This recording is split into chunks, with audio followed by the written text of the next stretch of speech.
ओम नमो भगवते वासुदेवाय नमः। जय श्री कृष्ण मित्रों, राधे राधे।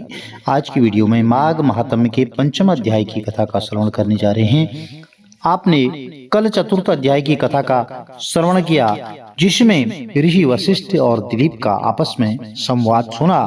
आज पांचवें के अध्याय की कथा में सुंद और उपसुंद का वध किस तरह हुआ, इसके बारे में संपूर्ण जानकारी प्राप्त होने वाली है। वीडियो में अंत तक जरूर बने रहिए। तो दत्तात्रेय जी बोले, हे राजन, अब माघ मास से उपस्थित बड़ा आश्चर्यजनक प्रभाव सुनो। भृगुवंश में उत्पन्न ऋषि के नामक एक कल्याणी ब्राह्मणी थी। बाल वैदव्य के दुख से दुखी होकर उसने विंध्य पर्वत के नीचे रेवा नदी के किनारे अमर कंटक में घोर तपस्या की। वह सदाचार से व्रतिनी होकर के भगवान नारायण में लीन हो गई। जितेंद्रिय, सत्य और कम बोलने वाली, सुशीला, दानशीला और शरीर को सुखाने वाली यह ब्राह्मणी पहले ब्राह्मणों और पितरों को देकर के अग्नि में आहुति देती और उच्च वृत्ति धारण करके वह सदैव छठे काल में भोजन करती थी। वह अति कठिन और कठिन से भी कठिन व्रत करती थी। नर्मदा के किनारे अपना एक बार वह समय व्यतीत कर रही थी। इसी प्रकार वलकल धारण कर वह इस सत्य सलिनी ने संतोष पूर्वक रेवा और कपिल नदियों के संगम में 60 वर्ष तक माघ में स्नान किया और उसी तीर्थ में तप से नष्ट होकर के मर गई। माघ स्नान के पुण्य प्रभाव से वह विष्णुपुर में आनंद से 4000 वर्ष निवास करती रही। फिर सुंद और उपसुंद असुरों को नाश करने के लिए ब्रह्मा ने उसको तिलोत्तमा नाम से ब्रह्मलोक में उत्पन्न किया। वह पूर्व सुंदरी, बिना योनि की स्त्रियों में रत्न देवताओं को भी मोहित करने वाली अप्सराओं में उत्तम हुई। उसे ब्रह्मा जी ने आश्चर्य से देखकर आज्ञा दी कि हे मृगनयनी, तुम शीघ्र ही दैत्यों के नष्ट करने के लिए जाओ। तब वह सुंदरी वीणा लेकर के ब्रह्मलोक से चली और पुष्कर रथ से वहां आई, जहां पर देवताओं के शत्रु थे।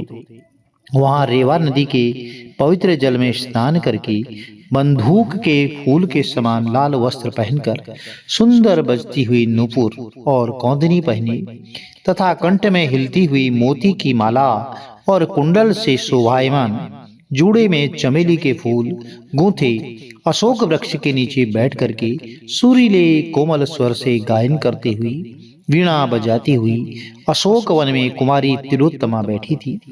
हे राजन, सैनिकों ने आश्चर्यचकित होकर के चंद्रमा की कला के समान उस तिलोत्तमा को देखा और शीघ्र ही सुंद और उपसुंद के पास जाकर उसके आने का समाचार ब्रह्म सहित कहने लगे। हे असुरो, न जाने वह देवी है या दानवी, नागांगना, यक्षिणी है अथवा स्त्री रत्न है। आप दोनों उस अवला रत्न भूत को उपभोग करने योग्य हैं। वह थोड़ी ही दूर पर अशोक वन में बैठी हुई कामदेव को भी मोहित करने वाली उस स्त्री को आप दोनों शीघ्र चलकर देखिए। तो सेनापतियों के ऐसे वचनों को सुनकर के सुंद और उपसुंद मदिरा का बर्तन त्याग कर, हजारों स्त्रियों को त्याग करके उस जलाशय से निकलकर 100 मनुष्यों से उठने वाले कालदंड के सदृश गदाओं को लेकर शीघ्र ही वहां पर गए, जहां पर उन असुरों की काम की अग्नि भड़काने के लिए वह ठहरी थी। तो हे राजन, वे दोनों उसके रूप पर मोहित होकर के उसके सन्मुख जाकर विशेष रूप से उन्मत्त होकर आपस में बातचीत करने लगे। भाई, आप इसके पास से हट जाइए। मदिरा के समान नेत्रों वाली यह स्त्री हमारी पत्नी होगी। इस प्रकार उन्मत्त हाथी के सदृश काल के वशीभूत होकर वे दोनों आपस में गदा प्रहार करने लगे। तो आपस में प्रहार करके वे दोनों मरकर पृथ्वी पर गिर पड़े। इन दोनों को मरा हुआ देखकर सैनिकों ने बड़ा कौतूहल किया कि काल रात्रि के समान ये कौन है? हाँ, यह क्या हो गया है? इस प्रकार दैत्यों के कहने को सुनकर वह तिलोत्तमा इनको पर्वत से गिराती हुई 10 दिशाओं को प्रकाशित करती हुई आकाश में देव कार्य करके वह ब्रह्मा जी के समक्ष चली गई। तब संतुष्ट होकर के ब्रह्मा जी ने कहा, हे चंद्रवदनी, मैंने तुमको सूर्य के रथ पर स्थान दिया और जब तक आकाश में स्थित सूर्य है तब तक तुम अनेक प्रकार के भोगों को भोगो। हे राजेंद्र, वह ब्राह्मणी उत्तम अप्सरा होकर के अब भी सूर्य लोक में माघ स्नान का फल उपभोग करती है। इसीलिए हे राजेंद्र, श्रद्धावान मनुष्यों को श्रेष्ठ गति प्राप्त करने के लिए मकर सूर्य में स्नान करना चाहिए, जिससे सभी पुरुषार्थ प्राप्त होकर के सभी पापों का विनाश होता है। दक्षिणा सहित सभी यज्ञ इसकी बराबरी नहीं कर सकते हैं।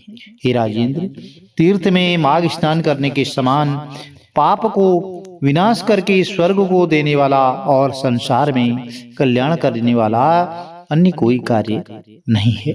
तो प्रिय भक्तजनों, यह पंचम अध्याय की कथा पूर्ण हुई। माघ मास का महात्म्य इतना बड़ा है कि इसमें स्नान करने मात्र से समस्त पाप दूर हो जाते हैं, समस्त कष्ट दूर हो जाते हैं। तो प्रिय भक्तजनों, इसी तरह अन्य अध्याय की कथा भी श्रवण करने के लिए हमारे चैनल को लाइक कीजिए, शेयर कीजिए, सब्सक्राइब कीजिए, साथ में बेल आइकन अवश्य प्रेस कर दीजिए, जिससे कि आने वाली वीडियोज की नोटिफिकेशंस आपको ठीक समय पर मिलती रहे। श्री हरि विष्णु भगवान का आशीर्वाद आपके कुटुंब में, परिवार में सदैव बना रहे। जय श्री कृष्ण, राधे राधे।